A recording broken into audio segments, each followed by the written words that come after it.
Welcome to the Grace-Filled Food Freedom Podcast. In this podcast, you can expect to be inspired and equipped to ditch diets, eat well, and let your light shine. Every time you listen, you can expect practical tips straight from the Word of God that are going to get you on the road to food freedom today. Gooey bites of deliciousness that will make you shimmy in your seat because you know that God is speaking directly to you. Are you ready? All right, grab a fork. Let's dive in.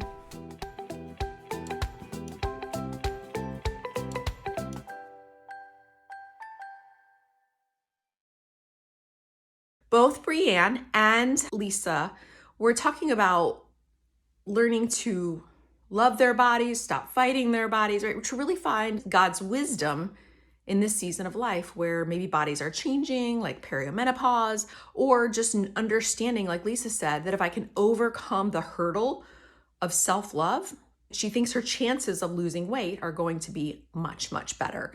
And so where do we sort of plant our hope, right? Why do we want to change, and how can those things propel us forward?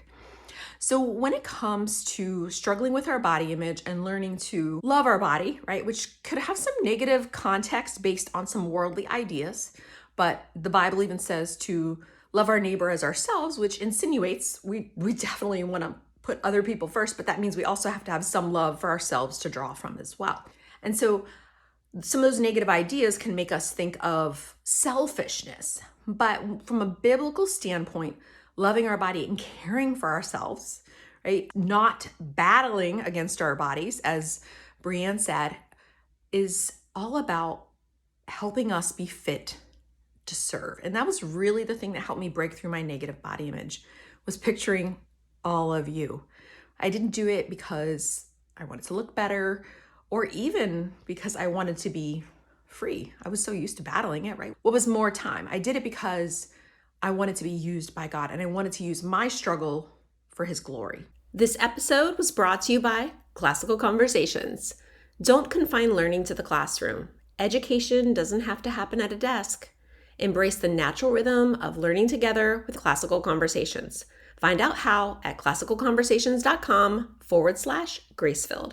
And so when it comes to noticing body image so that we can move forward and addressing negative body image, it helps to notice the root of it all. And we do this both in the Body Image Makeover course and in our Platinum program. The idea is that these thoughts get planted at some point. Maybe you were a child, you were young and impressionable, and somebody said something negative to you. And maybe it didn't have anything to do with your body, it just had something to do with your performance or something that really shook your worth and value. And especially if you're like under the age of 9, when your brain is more of a sponge and just taking in information rather than sorting it or judging whether it's true or not, right? And that takes a while to really get to that point, if it ever for us. We take that word as truth and we own it. And those thoughts and ideas can feel really strong and really stuck in our hearts and minds. Or maybe something happened later in life where that was what happened to me. I was around 14 and suddenly I became aware of the fact that my body didn't meet a societal standard. And so it came from the world, that messaging that like, you're not good enough, you don't look the way you're supposed to, all sowing seeds of discontentment. And so when we notice where things came from, we can have compassion and understanding on ourselves, which is really what's needed. So often we're negative, we're saying all of these unkind things to ourselves, and it just keeps the process going, where what we need is the kind of compassion and love that we would offer to a friend. Wow, that was really hard. I can't believe your dad said that to you. Or, wow, that must have been really difficult to have been broken up with, right, in high school over something as silly as weight or appearance. I mean, I don't know the story, but I know it's painful for all of us. We all have that story. And so noticing it, ministering compassion to that girl or that woman in that time can really start to heal those wounds. So we understand the root. Then we also want to understand the purpose. Oh, girls, this is going to get me fired up. Because here's the thing. All of that stuff that happened to you happens to us it's not for the sake of just disrupting your life. It is because we have an enemy who is trying to disrupt your spirit and your soul and your ministry. And so when we understand that Satan is attacking us, trying to kill, steal, and destroy us, and the way that he's doing it is often through food and body image for women, trying to make us feel inadequate, to make us feel shy, to keep us from walking into our calling. Woo! It will get you fired up and it will get you angry. If not for yourself, for the other women that are being held back because of the lies that they're believing. So we understand the birth of it and we understand the purpose of it. And as you begin to see that more clearly, you'll begin to doubt the lies that were planted into your mind, right? Wow, is it really true that I'm blah, blah, blah, blah, blah, all the things we say to ourselves, right? Is there any chance that I am not XYZ? And then we begin to dig that up and we begin to walk through it and ask ourselves those questions that can help us get to the root of the problem. And so we notice that, right? We notice where it came from. We notice the purpose of it, and then we can start to heal moving forward. Listen, as you may know, if you've been around here, while weight loss is not what I advertise, it's not what I promise to people who come, I also don't villainize it. I don't think it's a horrible thing to want to lose weight. I do think that that goal needs to be underneath and yielded to your desire to serve God first. And so often we've held that goal, that number, that pant size at sort of like a place of idolatry. When I get there, everything will be fine. When I get there, everything will be okay. And in reality, we've put that thing before God. And so we need a season, we need a time, we need a break of setting aside that goal just for the purpose of seeking God first. And that is really a line in the sand of saying, God, I want to do the things that I'm going to do to be healthy through your strength and for your glory so that I can walk in ministry and freedom and bring that freedom to others. And that is going to be a new and fresh start for you. And here's the beauty of it all. When you begin to walk in the fruit of the Spirit in your eating, when you begin to treat yourself the way that you believe God would want you to treat yourself, right? Not depriving yourself of the things you enjoy while also not overindulging, walking in the Spirit so that you don't fulfill the lust of the flesh. And you begin to do those small changes a little bit over time, what's going to happen is you're going to begin making changes that will actually align up a whole lot with a healthy eating plan.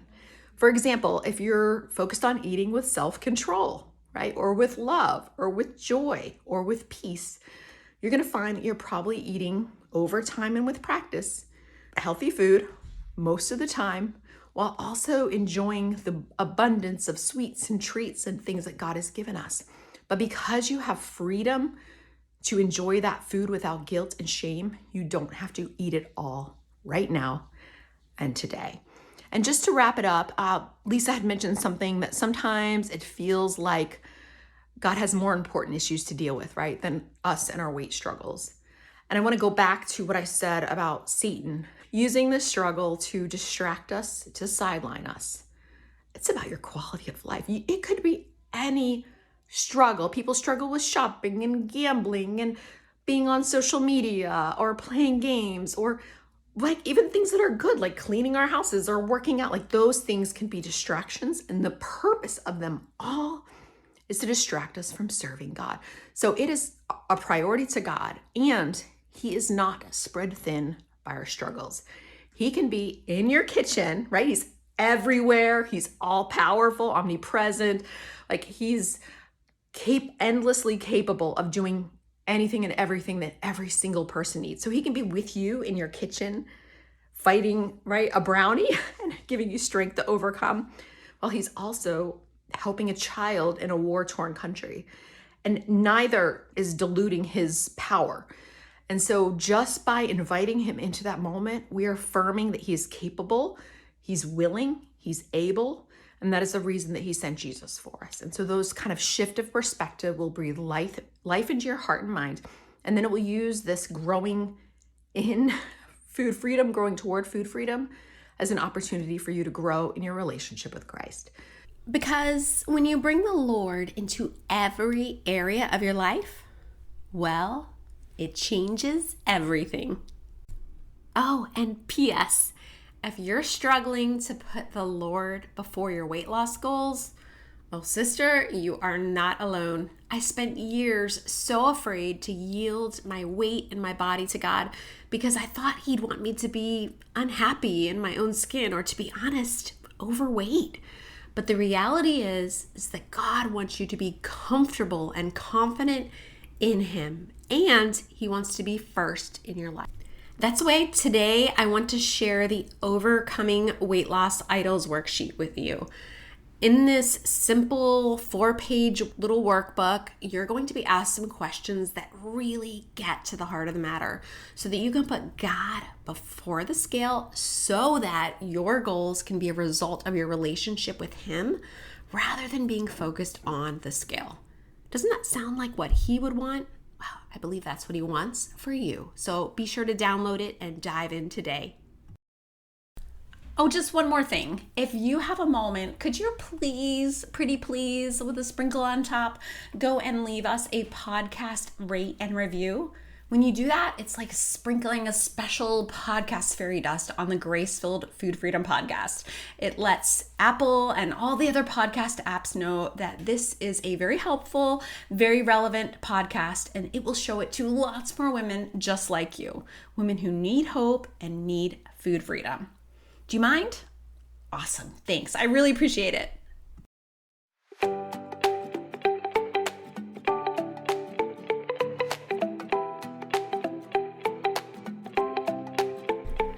Well, it certainly was lovely to spend some time with you, sis. I hope that you're enjoying a taste of food freedom. Now, if you're looking for more of an entree, I'd love to officially invite you to my Platinum program.